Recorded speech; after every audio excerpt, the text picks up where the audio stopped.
So I think I found one of the best mice for Valorant, at least right now, and that is the HTS 4K. So this is a GWolves mouse.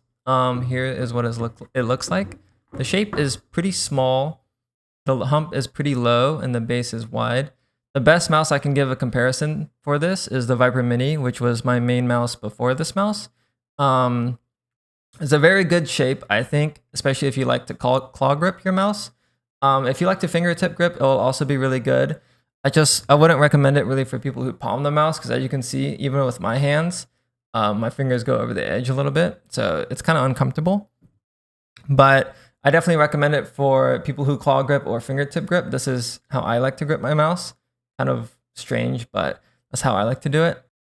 And I will say, I forgot to mention this mouse. I did ask GWolves to send out this mouse and the HTS 4K for me, so I guess this is a sponsored video or a promotional video. Like, I agreed to make a video reviewing the mouse for them in exchange for the product, because I didn't want to buy it.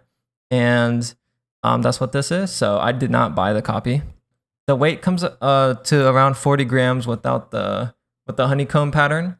And there's nothing special about the clicks, the scroll wheel, like it's pretty standard stuff.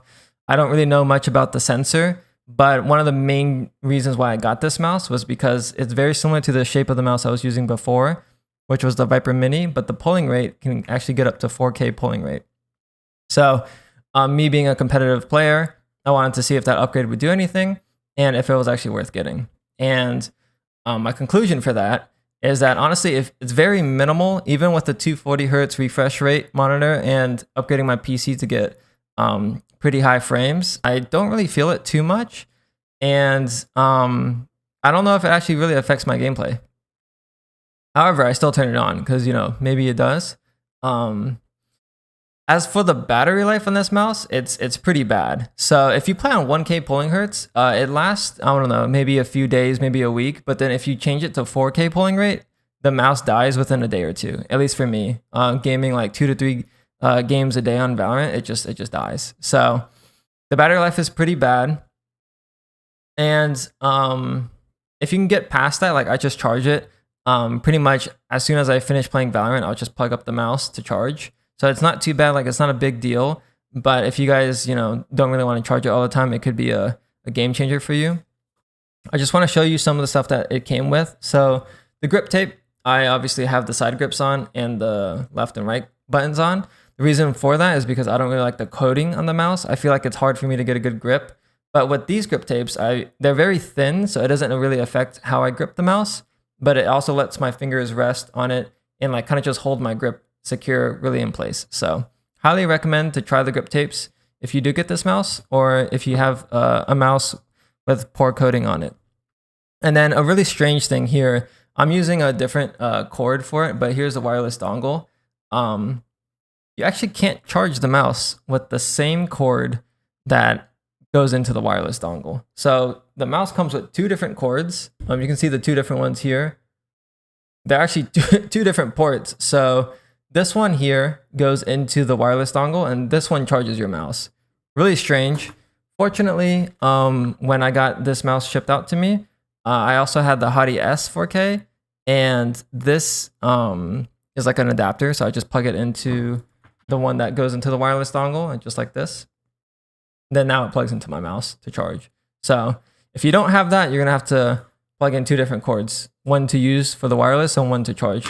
Really strange. Don't know why they did that. Some other things that came with the mouse are just different mouse feet. So you can replace it. Sorry about the glare. You can replace this, and then it comes with some middle ones too. And then really strangely, they have these mouse feet here that are in the form of dots that you can put anywhere on the bottom of your mouse.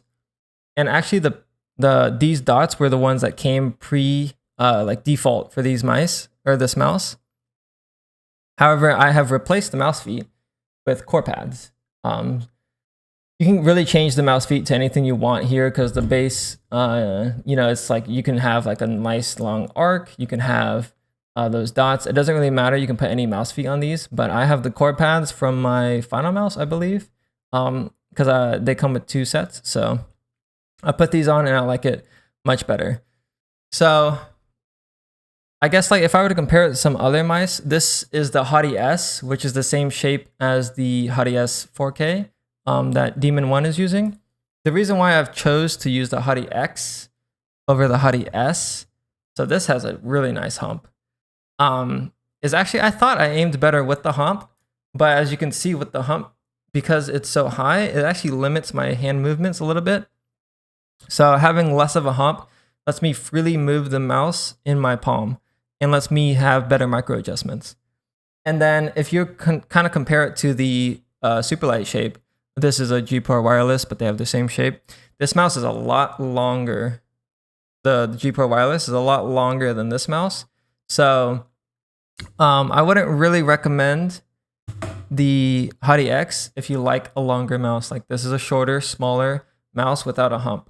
I've tried the Final Mouse Starlight. I've had the small, I've had the medium, and I've sold both. I think if I were to compare this mouse to both of those, I would prefer this one, even though the battery life is worse, the build quality is worse, the clicks and the scroll wheel are worse, and the side buttons are worse. The big thing that's going for this mouse is the shape for me, because it's like the Viper Mini, except it's wireless, and it's cheaper than the Viper Mini wireless. So all in all, like the shape I think is the most important thing for me. So this mouse has been really good to me, and I can recommend it if that is the defining factor for you. If you're looking for any of the other specs like build quality, click, you know, like it's good enough, but it's not going to be at the top of the level, or like such as like a Razer or a Logitech product. I forgot to add, if you do want to buy the mouse, I signed up for their like affiliate program. You can just do through their website, and it gives me a code.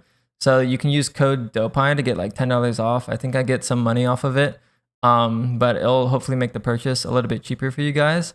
And on top of that, the mice came with these arm sleeves actually, which probably has been the biggest game changer for me. This is what the packaging looks like.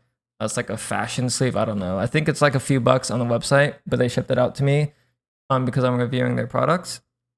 And actually, ever since I've started using it, it's been really nice. So to be honest, this has probably been the biggest value I've gotten out of the purchase. But like I said, the shape is really good, and I really like it. I just wish the battery life was a little bit longer.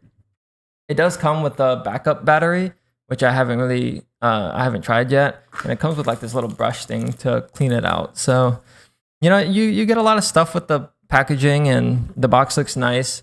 The main thing is just if you like the 4K hertz polling rate, and if you want to try the shape. I figured some of you guys would be curious about what the arm sleeve looks like and what mouse pad I'm using. So I'm using the Artisan Zero Soft, and like I said, with the sleeve, it kind of lets me just move vertically without having my arm stick to the pad. Whereas like if I remove the sleeve, it will stick much more, especially if I'm sweating or if it's humid or anything like that. So it's been a pretty big game changer for me. So this is the website. It's $169, so it is pretty expensive. But like I said before, you can use the code to kind of get $10 off of it. I have the one without the shell, like I have the honeycomb removed. And then also one thing to note is when you get this mouse, you have to update your software and get the firmware to edit the polling rate and DPI and all of that. So make sure you get that here. My closing thoughts are, if you want to get a mouse that's similar to the Viper Mini and you want a wireless copy, a small light mouse, and the Viper Mini wireless is too expensive or it's out of stock, then I could probably recommend this. But if you like to palm grip your mouse, or you like bigger mouse, like this is not the mouse for you. This mouse is really good for micro adjustments, but shape really is everything. So this is the shape that I have found that works really well for me. I hope you guys liked watching this video, and I'll see you guys in the next one.